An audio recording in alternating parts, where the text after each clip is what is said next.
아멘. 우리 주님께 영광 올립니다. 우리가 말씀을 들을 때, 우리가 또 예배를 들을 때, 우리가 이 복음을 들을 때, 여러분들이 이와 같이 결단을 하시면 좋을 것 같습니다. 뭐냐면은 저와 여러분이 결단을 해야 될 것이 뭐냐면은 이 예배, 또 우리가 말씀을 듣는 것, 이 복음을 듣는 것, 거기에 대해서 반드시 이 말씀이 오늘 예배 가운데 이 하나님이 주시는 말씀이 반드시 나를 변화시킬 것이다. 먼저 이렇게 시작을 하는 것이 굉장히 중요하다고 말씀을 드리고 싶습니다. 그런 인식을 먼저 하셔야 되는 것이죠. 만약에 여러분이 뭔가를 어떤 것을 준비를 하고 있다고 한다면 그것이 공부든 학업이든 또 승진이든 또 재정의 증가든 결혼이든 여러 가지가 있을 텐데 그런 것을 우리가 어떤 것을 우리가 하고 있다고 한다면 반드시 이것은 내가 성취를 하리라 라고 시작하는 것과 또 그렇지 않은 것의 결과의 차이는 분명히 다르다는 것을 우리가 알 수가 있는 것이죠. 일반적으로도 그렇다는 거죠. 우리가 공부를 하든 뭐를 하든 그렇게 결단을 하고 그렇게 작정하고 내가 반드시 이것은 성취할 거야, 반드시 내가 삶 가운데 내가 이룰 거야 라고 결단하고 가는 것과 그렇지 않은 것은 결과의 차이가 있다는 것을 우리가 알고 있습니다. 마찬가지입니다. 우리가 하나님의 말씀을 듣고 이 시간 예배를 드리는 이 시간에도 우리가 가져야 될 것은 바로 그거라는 거죠. 나를 반드시 이 복음이 나를 변화시킬 것이고 하나님의 말씀이 반드시 나를 변화시킬 것이다. 그런 확신 가운데 여러분이 시작해야 된다는 것을 제가 말씀을 드리고 싶어요. 그러기 위해서는 저와 여러분이 영으로 먼저 기도를 해야 되는 것이고 또 영으로 우리 영을 잘 조종을 하고 또 마음과 생각을 잘 조종하고 그렇게 가야 되는 것이고 그래서 우리 마음과 우리 생각을 방향을 잘 맞추는 것이 굉장히 중요하다는 것이죠. 그러기 위해서 여러분이 기도를 드리는 것이고 또 우리가 영으로 기도할 때 우리가 하나님께 기도할 때 반드시 여러분이 환경을 변화시키는 것이 아니라 우리가 조종되어지는 거예요. 우리가 하나님의 말씀을 내가 정말 이 말씀을 가지고 내가 변화되어야 되겠다.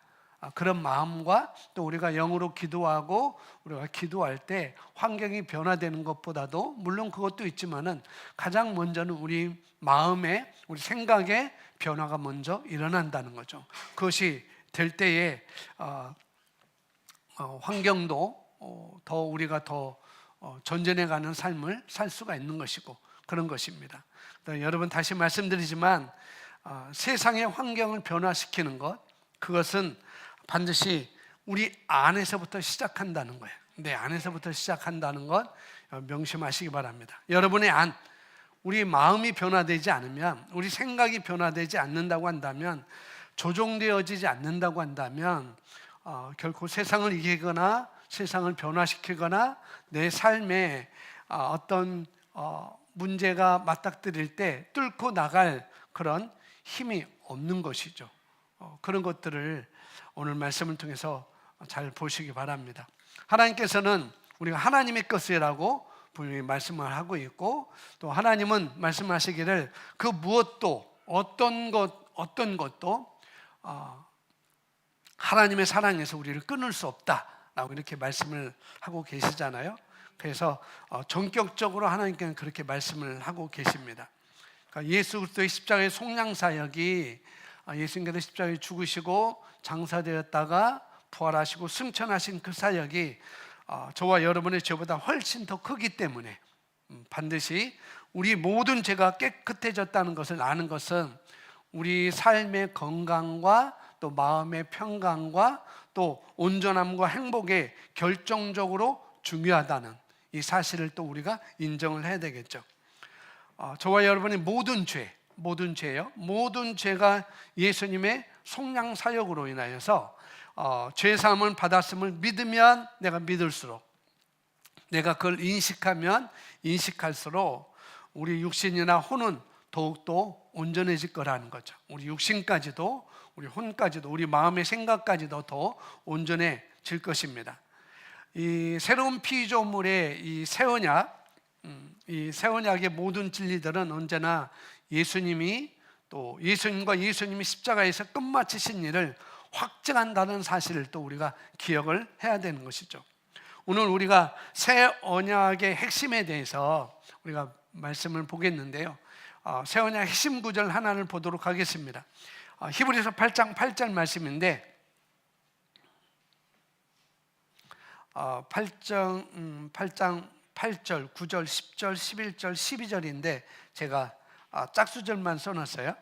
함께 8절 먼저 읽습니다. 시작. 그들의 잘못을 지적하여 말씀하시되 주께서 이르시되 볼지어다 날이 이르느니 내가 이스라엘 집과 유다 집과 더불어 새 언약을 맺으리라. 아멘. 예수님께서 지금 히브리서에서 말씀을 하고 계시는데, 하나님은 이미 새 언약에 대해서 구약 예언자 예레미야를 통해서 새 언약이 이루어질 것이다 라는 것을 이미 예언을 하고 있어요. 구약 시대부터 이 새 언약에 대해서 말씀을 하고 있다는 것이죠. 그런데 10절에 또 주께서 이르시되 그날 후에 내가 이스라엘 집과 맺을 언약은 이것이니 내 법을 그들의 마음에 그들의 생각에 두고 그들의 마음에 이것을 기록하리라. 나는 그들에게 하나님이 되고 그들은 내게 백성이 되리라 라고 구약 예레미야 선지자가 말씀하고 있어요. 이제 신약에 대해서는 이제 백성의 관계가 아니고 하나님 아버지와 자녀의 관계가 되는 것이죠. 이건 구약의 예레미야의 시각으로 볼 때 우리는 하나님의 자녀가 된다는 그런 시각이 없기 때문에 하나님이 왕이시고 우리는 그의 백성이라는 그 시각을 갖고 있었기 때문에 여기서 그렇게 예레미야가 그렇게 말씀한 거죠. 그걸 예수님이 다시 한번 예레미야 31장 33절 31절 33절 말씀을 다시 인용하면서 말씀을 하고 있는 거예요. 주께서 이르시되 그날 후에 내가 이스라엘 집과 맺을 언약은 이것이니 내가 내 법을 그들의 생각에 두고 그들의 마음에 이것을 기록하리라. 나는 그들에게 하나님이 되고 그들은 내게 백성이 되리라 라고 이렇게 말씀하고 있습니다. 그런데 새 언약은 이 히브리서에서 말씀도 그렇고 예레미야서 31장 말씀에도 그렇고 이 새 언약은 하나님의 두 가지 행동을 통하여서 실현된다라고 이렇게 말씀을 하고 있거든요.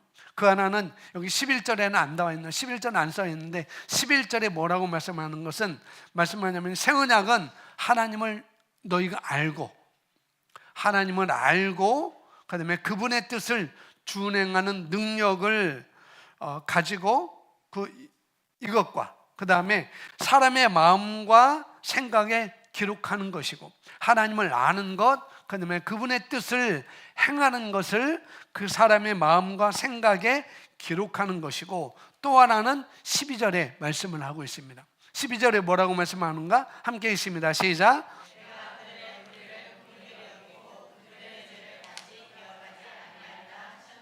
다시 한번요.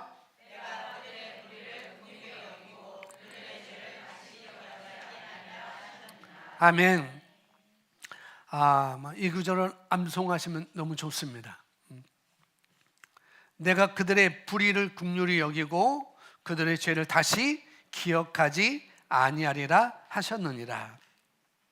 이것이 새 언약의 핵심이자 모든 것이라고 이렇게 볼 수가 있는 것이죠. 그러나 불행하게도 오늘날 대부분의 그리스도인들은 완전히 반대로 믿고 있는 것 같아요. 그들은 하나님께서 자신의 죄들을 긍휼히 여기지 않고 내가 지은 죄에 대해서 긍휼히 여기지 않고 낱낱이 기억하신다고 많은 사람들이 그렇게 믿고 있다는 거죠. 무슨 일이 잘못되면 그들은 마음 깊이 생각합니다. 내가 뭔가 또 잘못한 것이 있어서 내가 뭔가 잘못한 것에 대해서 회개를 하지 않아서 이런 일이 이루어지는가 라고 이렇게 대부분의 사람들이 생각을 한다는 것이죠. 그러나 이런 사람들은 자기 자신이 새 언약 아래에 있다는 사실을 뭐냐요? 진정으로 믿지 않기 때문에 그런 생각과 그런 것으로 빠져드는 것이죠. 그런데 성경은 분명히 말씀합니다. 내가 그들의 불의를 긍휼히 여기고 그들의 죄를 다시 기억하지 아니하리라 하셨느니라. 오늘날 이 교회가 안고 있는 문제는 무슨 문제냐? 잘못 믿고 있다는 거예요. 잘못 믿고 있다는 거. 그러니까 예수님은 제자들과 마지막 유월절 만찬에서 새 언약을 이렇게 정의를 해주셨습니다. 마태복음 26장 28절 말씀인데 함께 있습니다. 이것은 죄 사함을 얻게 하려고 많은 사람을 위하여 흘리는 바 나의 피 곧 언약의 피니라. 예레미야에게부터 말씀하셨어요. 그리고 히브리서 8장 10에 내가 그들의 불의를 긍휼히 여기고 그들의 죄를 다시 기억하지 아니하리라 라고 새 언약의 핵심에 대해서 말씀을 하고 있는 것이죠. 그러면서 마태복음 26장 28절에 예수님께서 마지막 유월절에 예루살렘으로 올라가기 전에 마지막 유월절 밭 잡히기 전에 예루살렘 올라가서 마지막 유월절을 맞이하죠.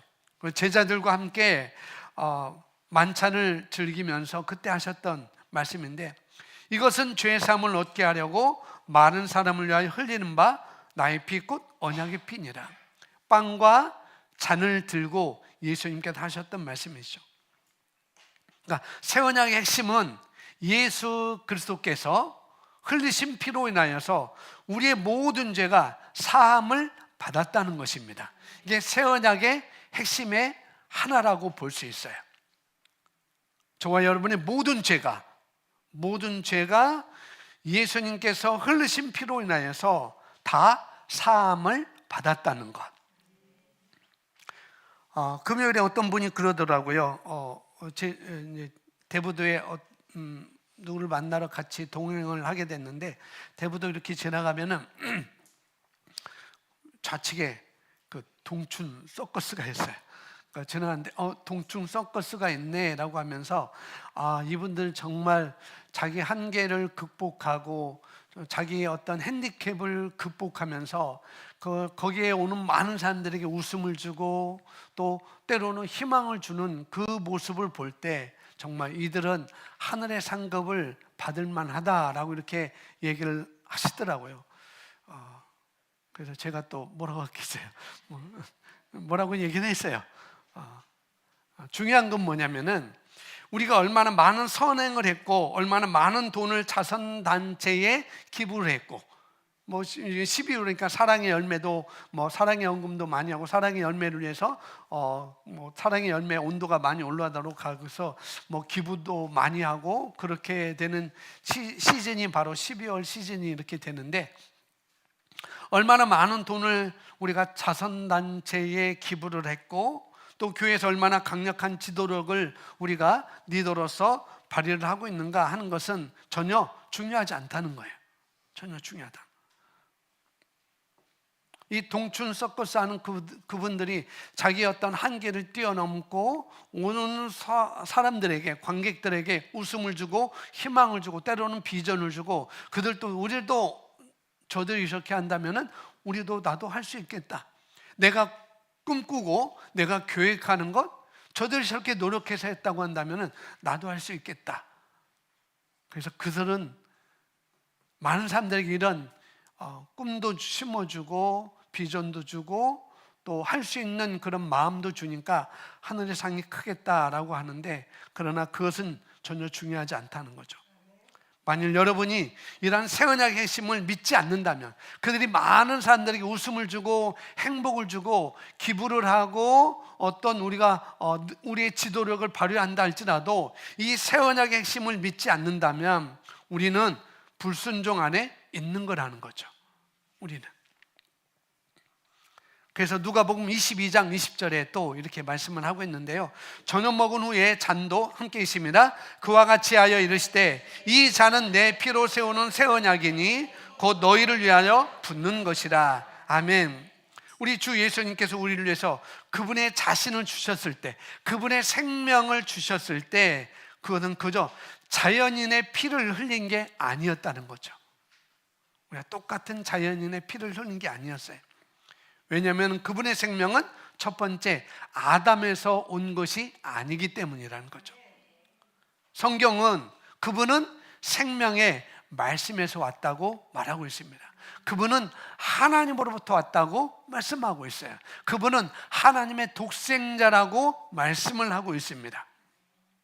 그래서 예수님의 생명은 신성했고 예수님의 피는 아주 신성했습니다. 그분이 흘린 피도 아주 신성했던 피였던 거죠.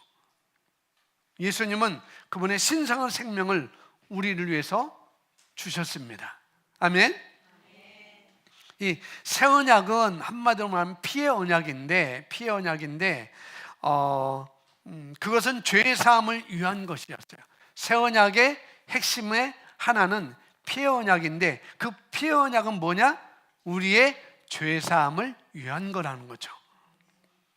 여러분, 새 언약이 뭐냐? 피의 언약이 뭐냐라고 할 때 이런 제목이 우리가 딱 들렸을 때, 이런 제목을 내 눈으로 봤을 때, 이런 제목을 읽거나 누가 이런 제목을 딱 내놓았을 때 우리가 새 언약에 대한 이해들이 우리 머릿속에 떠올려야 돼요. 아, 새 언약은 이런 것이지, 새 언약은 이게 핵심이지 라고 이런 것들이 붕붕붕 떠올라야 합니다. 그렇지 않다면은 그런 것들이 새 언약의 핵심에 대한 그런 내용들이, 그런 단어들이, 그런 말씀들이 붕붕붕 떠오르도록 계속해서 여러분이 말씀을 듣고 배우고 또 공부하고 필요하다면 사람들에게 그것을 내가 배운 것을 나눠주는 그런 삶을 우리가 살아야 되는 것이죠. 분명히 새 언약이 있다면 옛 언약이 있는 것이죠. 새 신을 신자, 그러면은 헌신이 있다는 거죠. 그러니까 새 언약은 왜 새 언약이냐? 옛 언약이 있었기 때문에. 옛 언약이. 그러니까 여러분이 아셔야 될 기본적인 원리가 있다면 그건 항상 새 언약이 옛 언약보다, 그러니까 신약이 구약보다 우선한다고 하는 것이라는 거죠. 아멘. 같이 나란히 있으면, 구약과 신약이 같이 나란히 있으면은 옛 언약과 또 새 언약이 나란히 있다면, 구약의 율법과 예수님께서 우리에게 주신 그 복음이, 은혜의 복음이 있다고, 나란히 있다고 한다면은 뭐냐면은 그것이 새 언약이 우선한다는 것입니다. 은혜의 복음이 우선한다는 거예요. 신약이 우선한다는 것입니다. 그러니까 새 언약이 옛 언약보다 우세하다는 것을 우리가 기억을 해야 되는 것이죠. 이것은 아주 상식적인 것입니다. 만약에 여러분이 어떤 사건에 직면했을 때, 여러분이 또 어떤 꿈을 꾸었을 때 옛 언약이 어떤 것이라고 떠올랐다고 한다면, 옛 언약에서 이것은 이거야 라고 이렇게 떠올랐다고 한다면 반드시 새 언약 안에 있는 내용을 떠올려서 반드시 점검을 해보셔야 돼요. 구약에 욥이 주신 자도 하나님이시고 여호와시고 가져가시는 분도 하나님이시지. 자기 자녀들이 다 죽었어요. 내 자녀를 주신 분도 하나님이고 내 자녀를 가져가신 분도 하나님이다.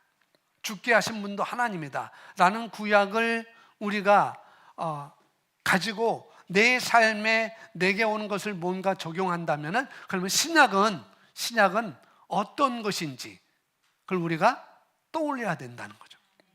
신약에는 뭐예요? 아들까지 아끼지 아니하시고 내어주신 하나님. 그리고 예수님의 새 언약은 살리는 생명입니다. 죽이는 생명이 아니에요. 그러니까 우리가 어떤 일에 직면했을 때, 우리가 꿈을 꾸거나 환상을 보거나 또 여러 가지 일이 우리가 닥쳤을 때 먼저 우리는 새 언약의 눈으로 조종해서 볼 수 있어야 된다는 거예요. 복음으로 조종해서 볼 수 있어야 된다는 거예요. 신약에서는 뭐라고 했지? 예수님께서 십자가에서 이루신 것은 뭐라고 하셨지? 라고 거기서 우리가 기준을 조정해서 볼 수 있어야 됩니다. 또 그렇게 보는 것이 마땅하고요. 그런 것이 아니더라도 어떤 사건을 만났을 때 옛 언약의 말씀, 구약의 말씀이 떠올랐다고 한다면 반드시 새 언약에 있는 말씀을 찾아내서 그것을 점검하는 일들이 꼭 필요합니다. 그래서 제임의 예수 선교 사관학교를 다니시는 분들은 여러분 그 말을 수도 없이 들었을 거예요. 이 묵상과 말씀에 대해서 최순애 사모님이 말씀을 전할 때 뭐예요? 여호수아서 1장 8절은 이 율법책을 내 입에서 떠나지 말게 하며 그 말씀을 어떻게 해요? 이제는 신약으로 갖고 와서 신약에서는 뭐냐? 그리스도 안에서 내가 누구이고 무엇을 가지고 있고 무엇을 할 수 있는지를 내 입에서 떠나지 말게 하라는 것. 이게 한 예가 될 수 있는 것이죠. 그래서 우리가 반드시 새 언약에 있는 말씀을 찾아내서 그것들을 점검하는 일들이 굉장히 중요하다는 것입니다. 꼭 필요합니다. 근데 오늘 성경에서 말하는 새 언약이 무엇이냐? 새 언약은 피의 언약인데 그 피의 언약은 뭐냐요? 죄 사함을 위한 거라는 거예요. 새 언약은 뭐라고요? 네, 죄 사함을 위한 거. 그러니까 피의 언약인데 죄 사함을 위한 것입니다. 새 언약은 피의 언약으로 죄 사함을 위한 거라는 것을 꼭 기억하시기 바랍니다. 새 언약은 피의 언약으로 나의 죄 사함을 위한 것이다. 아멘. 히브리서 아까 8장 12절에 우리가 읽었는데 다시 한번 우리 잘 말씀을 보면서 읽겠습니다. 시작.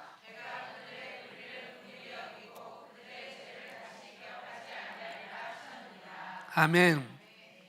새 언약의 핵심이 바로 모든 것을 제대로 돌아가게 하는 모든 것임을 여기서 보여주고 있습니다. 만약 우리가 핵심이자 이 모든 것이 이 말씀을 믿지 않는다면 그것은 새 언약을 우리가 거부하는 거예요.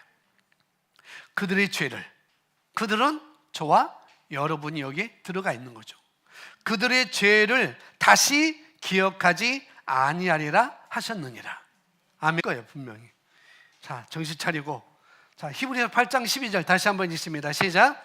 내가 그들의 불의를 긍휼히 여기고 그들의 죄를 다시 기억하지 아니하리라 하셨느니라. 그러니까 이게 하나님의 이 새 언약의 핵심이라는 거예요. 그들의 죄를 다시 뭐예요? 내가 기억할 거야. 어제 지은 죄 내가 기억할 거야. 내가 너의 죄를 내가 써놓을 거야 라고 말씀하지 않았어요. 기억하지 아니하리라. 이게 핵심이자 모든 것인 이 말씀을 우리가 믿지 않는다면 그것은 새 언약을 우리가 거부하는 거예요.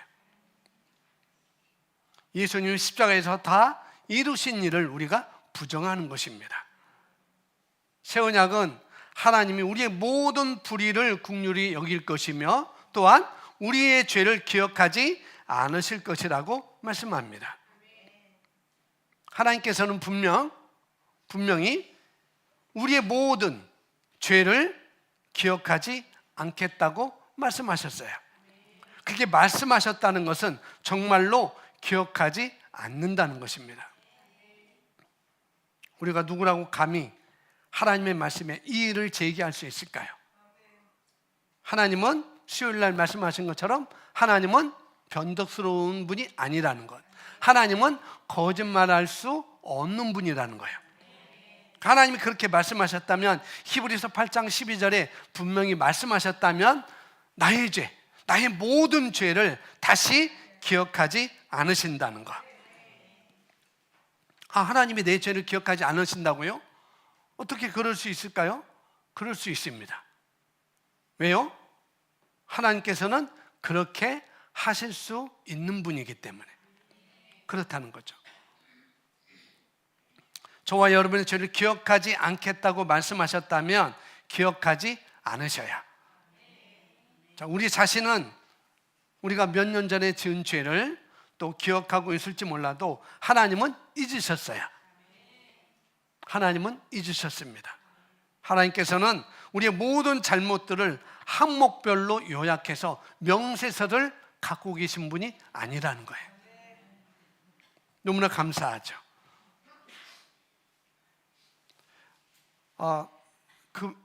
금요일 날 이제 대부 갔었는데 만나는 그분이 그러더라고요. 나는 다 잊었는데 그때 어느 목사님이 이런 일을 했는데 그렇게 말씀을 시작하는 거예요. 다 잊었는데 그때 그분이 이렇게, 다 잊었는데 어떻게 그때 그분이 그렇게 했던 거 어떻게, 거짓말이죠. 사람은 잊을 수 없어요. 내가 다 잊었어. 근데 그때 그랬으면 안 돼. 그건 잊은 게 아니죠. 근데 하나님은 기억지 않는데요. 내가 어저께 잘못한 것 기억하지 않으시고, 또 앞으로 잘못한 것도 하나님은 기억하지 않으신 분입니다.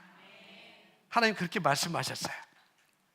제가 청년 때 그런 말을 들었어요. 우리가 죽으면 천국에 가게 되는데, 천국에 가는데 그리스도의 심판대 앞에 우리가 서게 된다. 그러면서 예수님의 심판을 받게 되는데, 태어날 때부터 죽을 때까지 지은 죄가 다 마치 고속 영사기가 돌아가는 것처럼 다 돌아가서 우리의 죄가 다 드러나게 되어 있다라는 그런 얘기를 많이 들었어요. 모교 목사님한테도 그런 말을 들었고. 그런데 근데 그런 고성능 영사기는 없어요, 천국에. 하나님은 분명히 그런 영사기를 갖고 내 죄 이랬었지, 내가 2살 때 이런 거 있었네, 5살 때 이렇게 있었네, 요놈 하고 꿀밤 때리는 분이 아니라는 거죠. 기억하지 않으신대요. 이게 새 언약의 핵심의 하나입니다. 새 언약 핵심의 죄사함, 기억지 않는 것. 이게 하나님의 은혜라는 거죠. 이게 너무나 감사합니다. 저와 여러분의 모든 죄에 대한 기록은 예수님께서 십자가에서 다 이루었다라고 외쳤을 때 이미 그것은 다 제거되었어요. 이미 그건 다 없어졌습니다.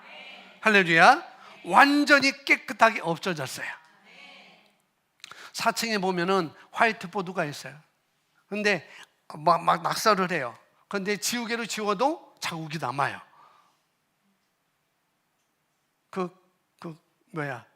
맞는 클리너 가지고 이렇게 해도 자국이 남아요. 지웠는데도. 근데 하나님은 아주 깨끗하게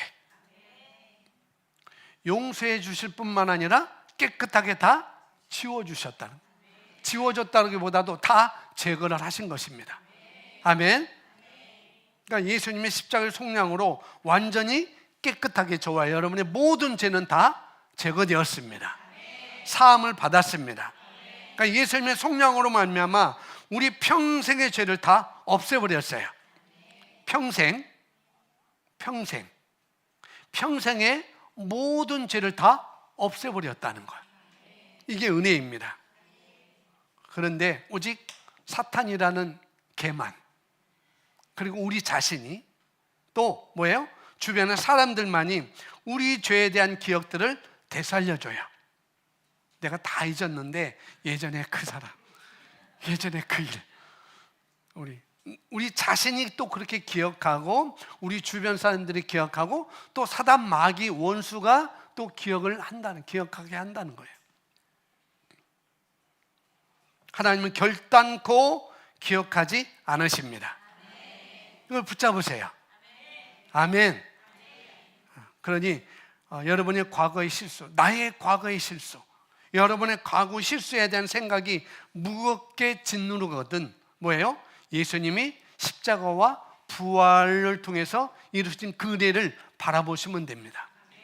예수님께서 왜 십자가 하셨지? 그 십자가에서 왜 피를 흘리셨지?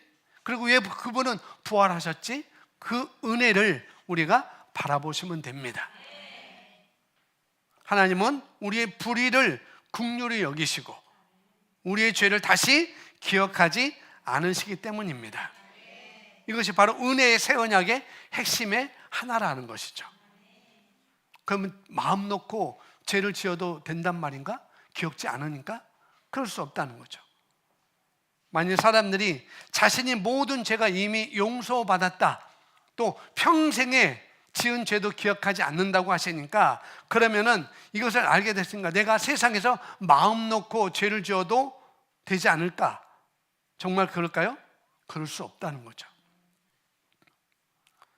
저는 우리 주 예수님의 죄사함의 은혜를 받아들인 뒤에, 내가 예수님의 죄사함을 받았니, 이제 세상에서 마음껏 죄를 지어도 되겠구나라고 말하는 이상한 사람들을 본 적이 없어요. 마음 놓고 죄를 지어도 되겠다. 그러나 악한 의도를 가지고 죄를 짓고 싶어서가 아니라, 내가 율법, 옛 언약을 지키려고 진실한 마음을 지키려고 애썼지만 그러지 못해서 그 죄의 짐에 짓눌려 가지고 이제는 안 되는가 보다, 계속 실패를 하고 계속 죄책감과 정죄감 속에 살아가는 그 나의 모습 속에서 그 느낌에 짓눌려 가지고, 그 생각에 짓눌려 가지고 믿음의 길을 포기하고 하나님을 떠나는 사람들은 본 적이 있어요. 그러나 내 죄가 용서받았으니까 계속 마음 놓고 내가 죄를 지어야 되겠다라고 한 사람은 본 적이 없다는 것이죠. 이 누가복음 7장에 보면은 이제 나중에 볼 건데, 이 다음 성경 구절인데, 누가복음 7장 36절에 한 바리새인이 예수님을 초청해요. 바리새인이 예수님을 초청했다니까요. 이 바리새인들은 예수님과 항상 갈등과 대립의 관계였어요. 근데 그 중에 바리새인 한 사람이, 이 시몬이라는 바리새인 예수님을 자기 집으로 초청합니다.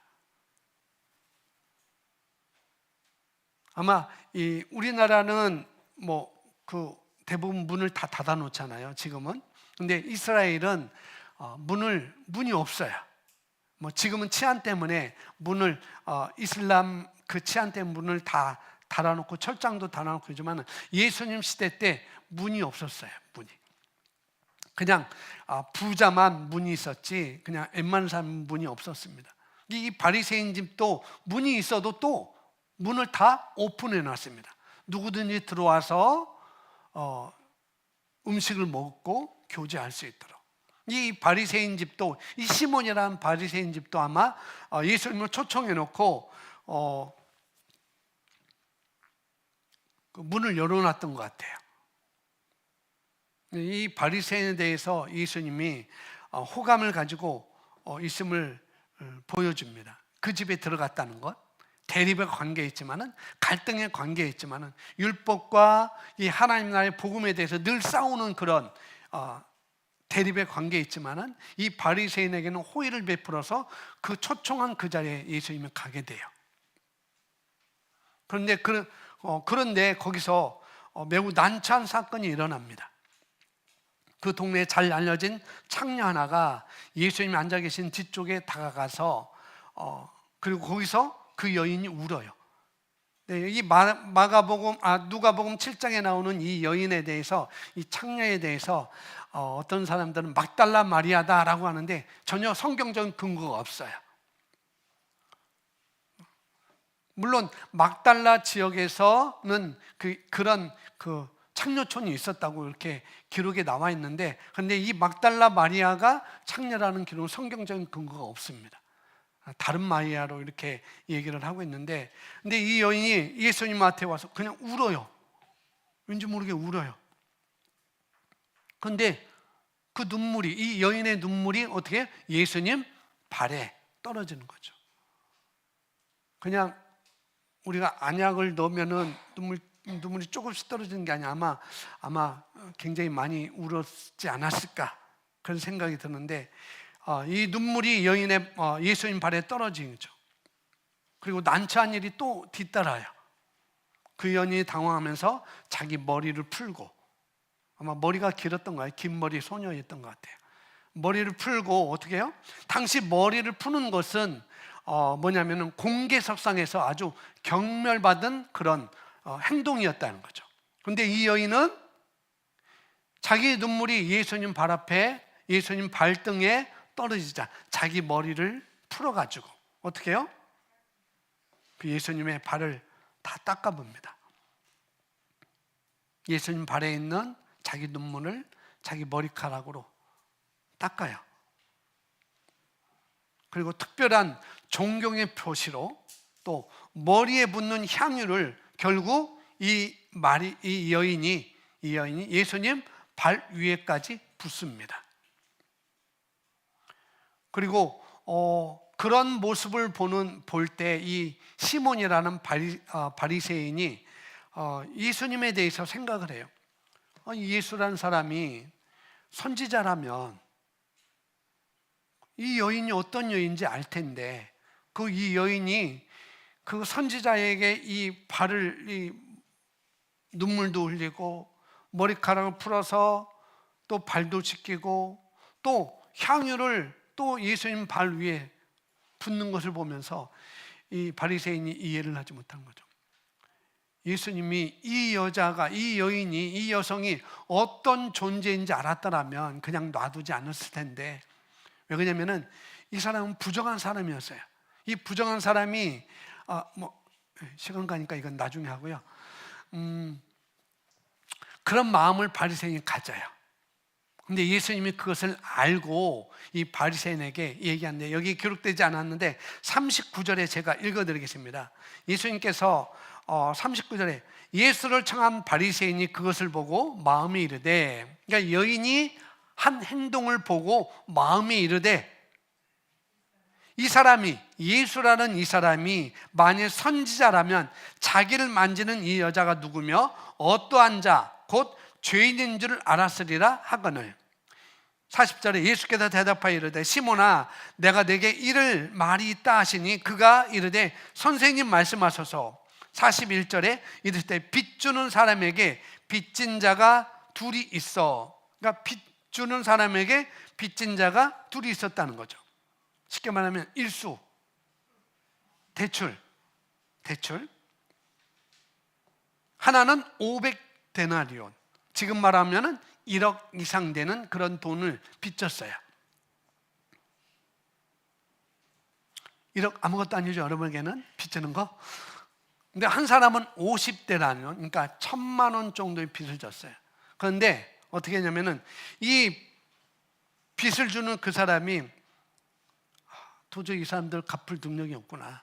그래서 빚진 거를 다 지워버렸어요. 너 빚 없어. 너 1억이라는 돈 너 나한테 빌려가지 않았어. 너 1,000만 원이라는 돈 나한테 빌려갔는데 이거 다 없던 걸로 해줄게라고 다 탕감해버렸어요. 한 사람은 500데나리온, 한 사람은 50데나리온. 그게 비유를 들면서 예수님이 얘기하는데, 야, 둘 다 40년 갚을 것이 없으므로 둘 다 탕감해 주었으니 이 둘 중에 누가 그를 더 사랑하겠느냐? 그 예수님이 질문한 거예요. 그러니까 이 바리새인 시몬이 대답하여 이르되 내 생각에는 많이 탕감받는 사람이 그 빚 주는 사람을 더 사랑하겠습니다. 더 은혜를 더 생각하겠죠 라고 이렇게 말합니다. 근데 예수님이 내 판단이 옳아, 내 생각이 옳아 라고 하면서 이제 44절에 말씀하는 거예요. 44절부터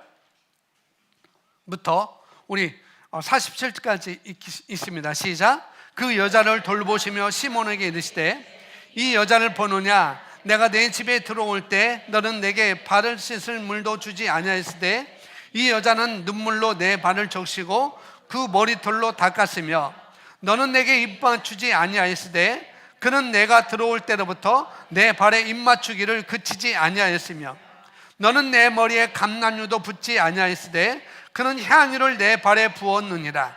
이러므로 내가 내게 말하노니 그 많은 죄가 사하여졌도다. 이는 그 사람 사함을 받은 일이 적은 자는 적게 사랑하느니라. 사함을 받은 일이 적은 자는 뭐 한다고요? 적게 사랑하느니라. 그러니까 예수님은 많이 용서받은 사람이 예수님을 많이 사랑할 거야 라고 말씀을 여기서 비유적으로 하고 있는 거예요. 적게 용서받은 사람, 사실 우리 모두가 아주 많이 용서를 받았죠. 그렇죠?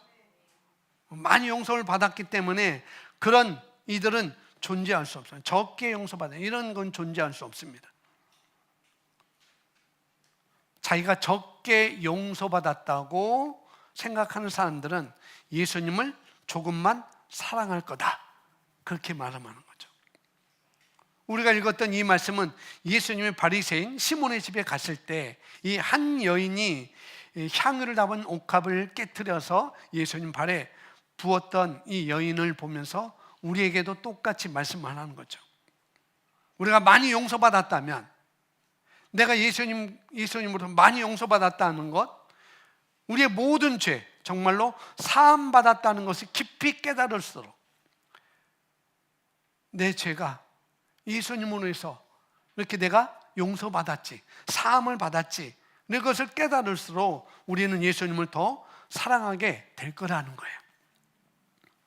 내가 죄인이지, 내가 죄인이었지, 내가 죄인 중에 괴수였지 하고 그걸 깨달으면, 그럼에도 불구하고 그런 나를 예수님이 나를 위해서 십자가에 죽으시고 피 흘려주시고 나를 구원해 주시고 자녀 삼아 주시고 새로운 피조물로 죄가 없던 것처럼 너희 죄를 다시 기억하지 않으리라, 그 위치로 나를 옮겨주신 것, 이걸 더 깨달으면 깨달을수록 우리는 더 예수님을 더 사랑할 거라는 거예요.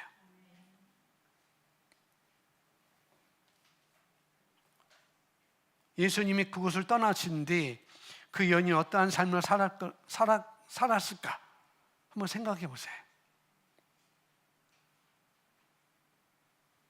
네 죄사함을 받았느니라 라고 그 위에 말씀하고 있어요. 이 여인이 어떠한 삶을 살았을까? 죄의 삶을 계속 살아갔을까?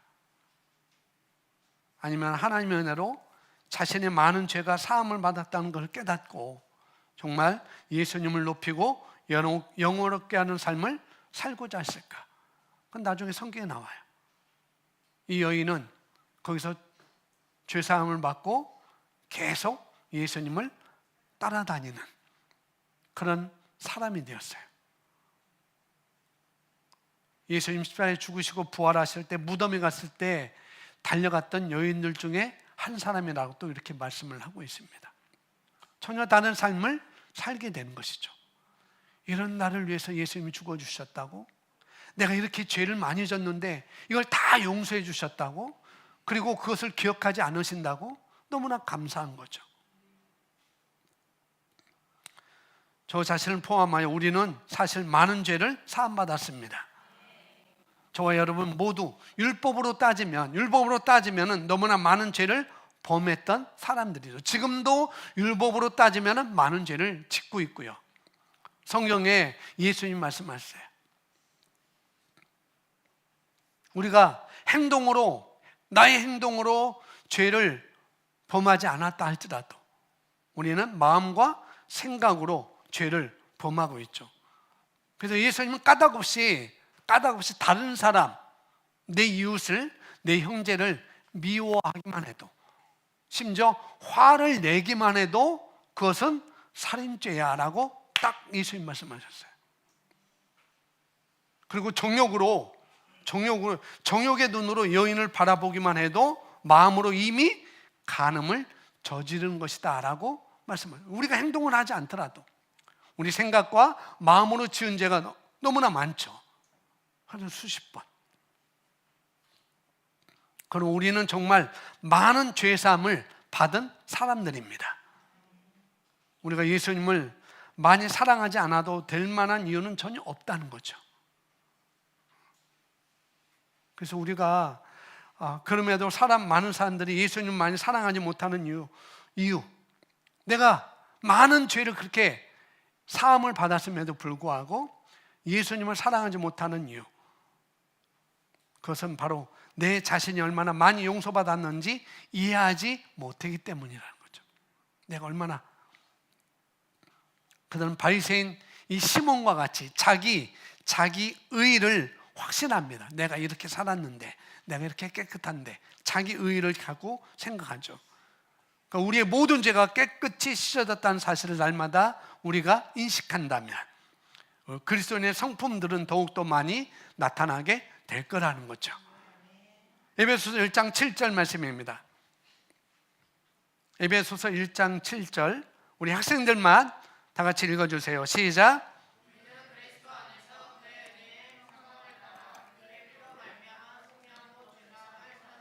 아멘.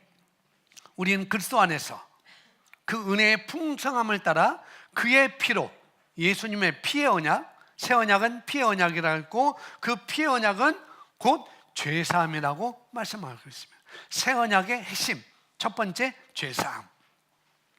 그러니까 신약성경에서 여러분 신약성경에서 그 죄와 관련돼서 용서라는 단어가 나오면은 실제로는 죄사함으로 우리가 봐야 돼요. 죄사함.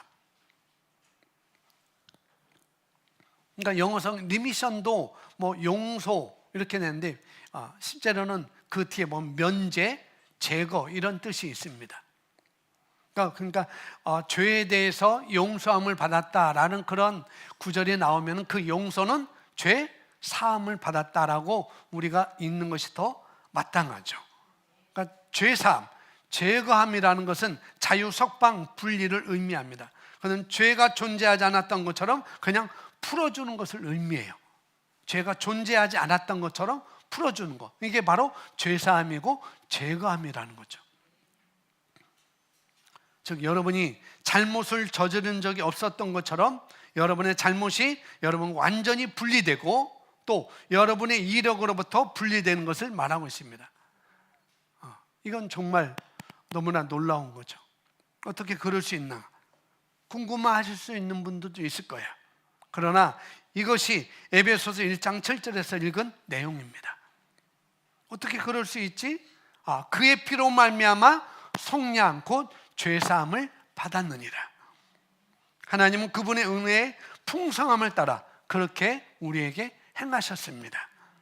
그 의미는 예수님의 그리스도의 피 덕분에, 예수 그리스도의 피 덕분에 사람이 죄를 지은 적이 없는 것처럼, 죄를 지은 적이 없는 것처럼 그와 죄를 완전히 분리할 수 있는 그런 능력이 하나님께 있다는 말씀이기도 하는 것이죠. 그러니까 이것은 용서가 아닙니다. 용서는 우리가 우리나라 국경일 때 대통령이 권한으로 어떤 사람을 사면해 주죠. 그건 용서인 것입니다. 사면. 용서받으면 그 사람의 비록 범법자라는 뭐예요? 기록은 남아있기는 해요. 사면을 해줘도 이 사람은 범법자다라는 것이 기록이 남아있어요. 그러나 처벌에서는 풀려납니다. 그게 용서라는 거죠. 근데 사함은 아예 그 기록까지 다 없애주는 거예요. 내가 기억하지 아니하리라. 여기에 우리가 들어가 있다는 사실. 그래서 우리가 그리스도 안에 가진 것은 죄 제거함이라는 거죠. 죄 사함인 것입니다. 아멘. 자, 두 번째, 시간 다 갔네. 새 언약의 핵심 두 번째 하나됨입니다. 뭐라고요? 하나됨. 새 언약은 무슨 언약인가? 피의 언약이라고 하고 그 중에 피의 언약의 핵심의 첫 번째가 뭐예요? 죄 사함이라고 그랬습니다. 자, 두 번째는 새 언약의 핵심 또 하나는 뭐예요? 하나됨이에요. 하나됨. 우리가 이것을 동일시라고 이렇게 표현하기도 합니다. 피의 언약은 무엇이라고요? 하나됨. 주님과 내가 하나됨. 하나님과 내가 하나됨입니다. 여기 결혼하신 분도 있고 안 하신 분도 있는데 어제 제가 가깝게 지내는 집사님의 딸, 둘째 딸 결혼 예배에 다녀왔습니다. 그러니까 결혼 예배의 순서 가운데 이제 목사님이 권면에 말씀하고 그 다음에 혼인 서약식이라고 하는 것이 있습니다. 그래서 두 사람이 그 혼인 서약식을 하게 됐는데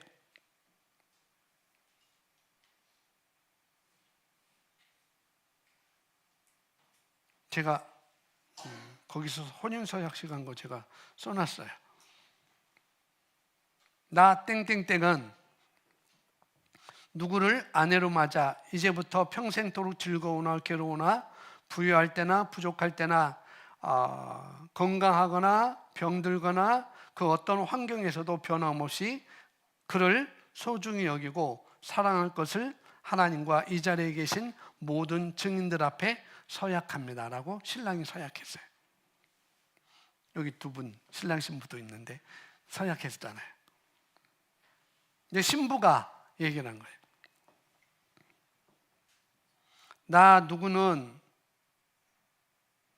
누구를 남편으로 여기고 이제부터 평생도록 즐거우나 괴로우나 부유할 때나 부족할 때나 건강하거나 병들거나 그 어떤 환경에서도 변함없이 그를 소중히 여기고 사랑할 것을 하나님과 이 자리에 계신 모든 증인 앞에 서약합니다. 이게 혼인 서약을 하는 거죠. 하나님과 목사님과 증인들 앞에서 서약을 해요. 그리고 그 뒤에 이제 목사님이 주례자가 성혼, 이 사람은 부부의 연을 맺었다라고 성혼 선포를 하게 됩니다. 부부가 됐습니다. 이제 그렇게 하는 거죠. 바로 이 혼인서약이 바로 이 피의 언약으로 기반하고 있는 거라는 거죠. 하나됨이라는 것. 그러니까 피의 언약은 핵심이 뭐냐? 하나됨입니다. 새 언약의 핵심 하나됨이라는 거죠. 그러면 성경에서 이 남자와 여자가 연합하여서 한 몸을 이룬다고 성경은 말하고 있어요. 그게 바로 결혼이라는 것이고, 한 몸을 이룬다는 것이 뭘까? 하나됨을 말하는 것입니다. 한 몸을 이룬다는 것. 이게 기초라는 거죠. 무슨 언약? 피의 언약, 새 언약, 하나됨. 그것은 주님께서 주신 새 언약이기도 한 것이죠. 그러니까 피의 언약, 새 언약은 그래서 이 헤어질 수 있다 없다는 것입니다. 이유가 있어요, 없어요? 없어요. 어떤 이유라도 그게 하나님께서 인간에게 주신 결혼에 대한 개념이에요. 이유가 없어요. 피의 언약. 그러니까 피의 언약은 제가 설명 안 해도 여러분 생각나시는 분은 생각하실 수 있을 거예요. 나중에 기회 되면 이 피의 언약에 대해서 더 구체적으로 말씀드리겠지만은, 제가 처음에 종이 2장을 풀도 가꾸고 풀도 붙였어요. XY라는 남자와, 맞죠? XX라는 여자의 염색체를 불렀어요. 이게 결혼이에요, 결혼. 이게 피의 언약입니다. 이게 새 언약이에요. 이게 결혼이라는 거예요. 한 남자와 한 남자가 만나서 결혼했어요. 근데 이걸 찢으면 이게 잘 안 붙여요. 잘 찢어지네. 오, 잘 찢어졌어요. 이게 퍼포먼스입니다. 원래 이게 잘 붙었으면 이게 풀이 너무 좋아가지고 그런 것 같아요. 이 풀 잘 쓰시기 바랍니다. 원래 이거면 이게 다 찢어지게 돼 있어요. 이게 갈기가 다 찢어집니다. 아직 이게 굳지 않아서 그런 거지. 정말 잘 굳었으면 이건 다 찢어요. 이게 새 언약, 이게 피 언약이고 이게 결혼 서약이라는 거죠. 이게 하나됨.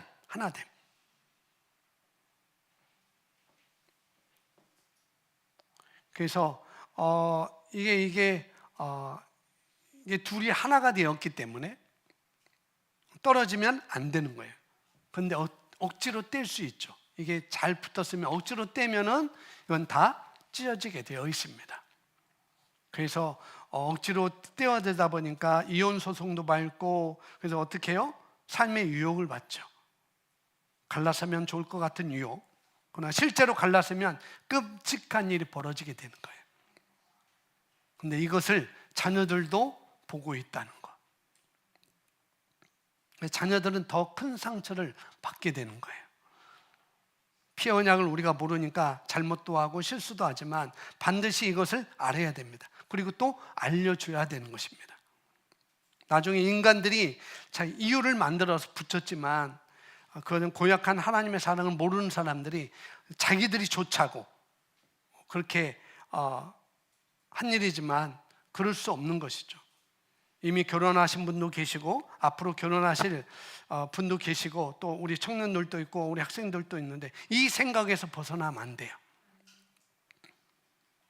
이것을 이해하고 결혼해야 되고 이것을 이해한 사람과 결혼해야 되고 그런 것입니다.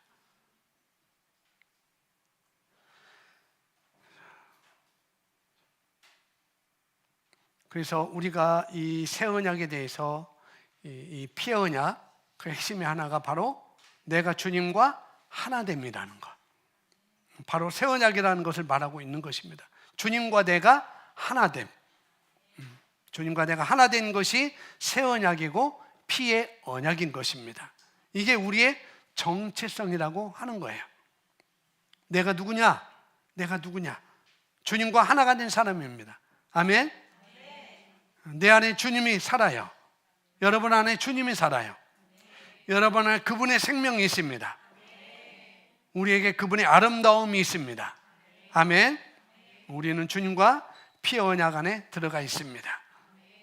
자, 첫 번째 여기 보면은 제자들이 잔을 마신 것은 의미는 하나 됩니다 라고 말하고 있습니다. 자, 로마서 6장 3절부터 5절 말씀까지인데 함께 읽습니다. 시작.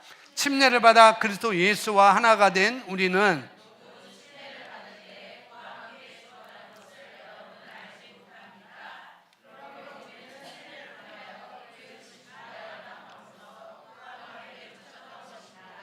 그것은 그리스도께서 아버지의 영광으로 말미암아 죽은 사람들 가운데서 살아나신 것 같이 우리도 또한 새 생명 안에서 살아가기 위함입니다.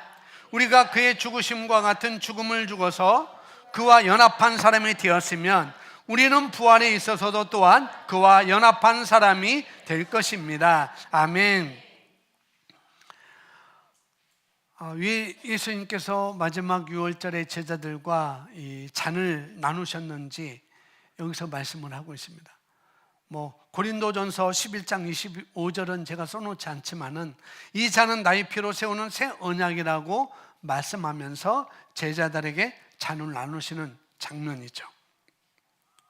너희가 이 잔을 나와 함께 나누어 마시는 것이 무슨 의미가 있는지, 나와 하나가 되는 거야, 그 말씀을 하고 있습니다. 세례를 받아 그리스도 예수와 하나가 된 우리는 하나가 됐다는 거예요. 그의 죽으심과 연합하게 된 것이고 그의 부활하심에 있어서도 우리는 그와 연합한 사람, 하나가 된 존재다라고 말씀을 하고 있습니다. 여러분이 성찬식을 참여할 때 그걸 다시 한번 새기시기 바랍니다. 우리는 주님과 피의 언약 안에 들어가 있다는 것, 새 언약 안에 들어가 있다는 것. 뭐예요? 우리는 주님과 나는 하나라는 사실. 그것을 요한복음 17장 20절에서 또 두 번째, 제자들만 예수님과 하나가 된 것이 아니고 모든 믿는 자들이 예수님과 하나라는 것을 말씀을 해주고 있습니다. 20절 함께 읽습니다. 내가 비옵는 것은 이 사람들만 위함이 아니요 또 그들로 말미암아 나를 믿는 사람도 위함이니 아버지께서 내 안에 내가 아버지 안에 있는 것 같이 그들도 다 하나가 되어 우리 안에 있게 하사 세상으로 아버지께서 나를 보내신 것을 믿게 하옵소서. 예수님이 기도하는데 내가 비옵는 건 이 사람들, 제자들만 위함이 아니요 또 그들로 말미암아 나를 믿는 사람들도 위함이에요. 저와 여러분도 위함이라는 거죠.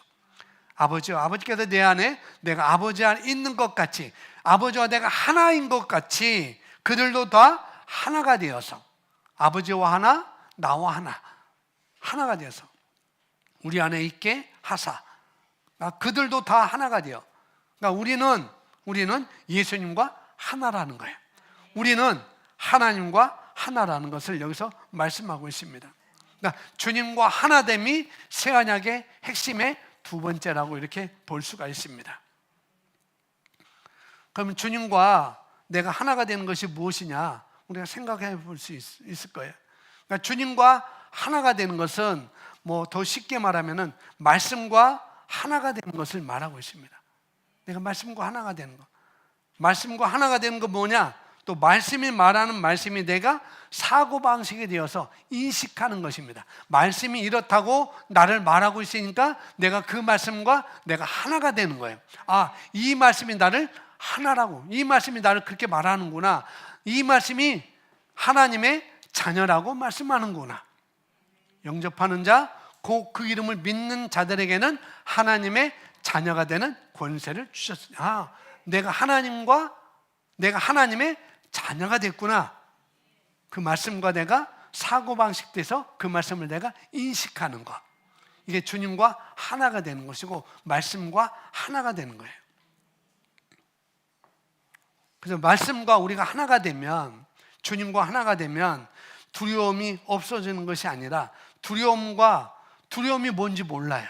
말씀과 하나가 되면, 주님과 하나가 되면.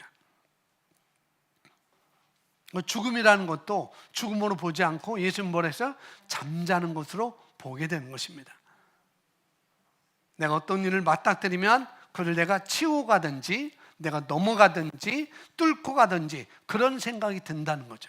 주님과 내가 하나라는 것, 말씀과 내가 하나라는 것을 내가 늘 인식하고 간다면은 그 문제에 있어서 내가 지나가든지 뚫고 가든지 그런 존재가 바로 저와 여러분이라는 것입니다.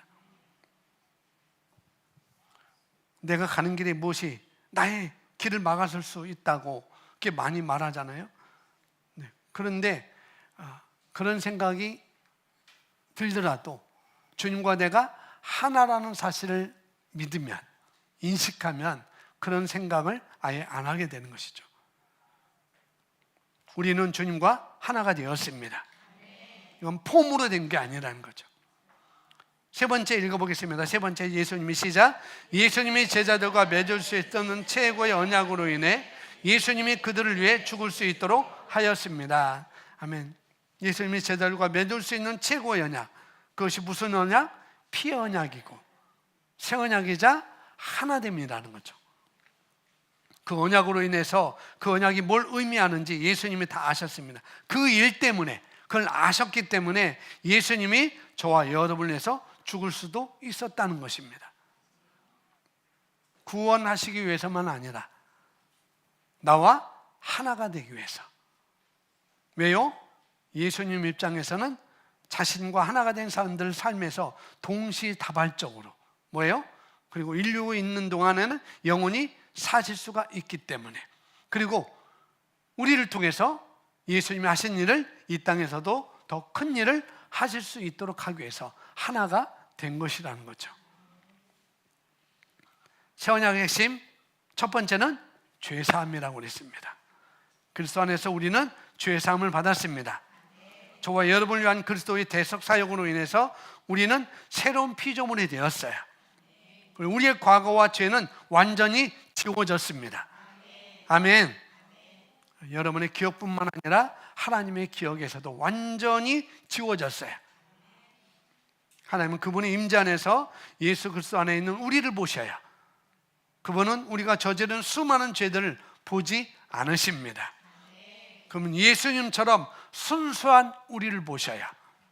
새 언약의 핵심 두 번째는 뭐예요? 하나됨이라고 그랬습니다. 우리는 주님과 결속되어 있습니다. 분리된 게 아니에요. 결속되어 있습니다. 우리는 그분과 뗄래야 뗄 수 없는 그 정도로 하나이므로 그분은 우리가 그분과 연합한 것을 부끄러워하지 않습니다. 주님과 하나됨을 의식하시기 바랍니다. 나는 주님과 합하여 그분과 한 영이 되었다는 사실을 늘 인식하고 사시기 바랍니다.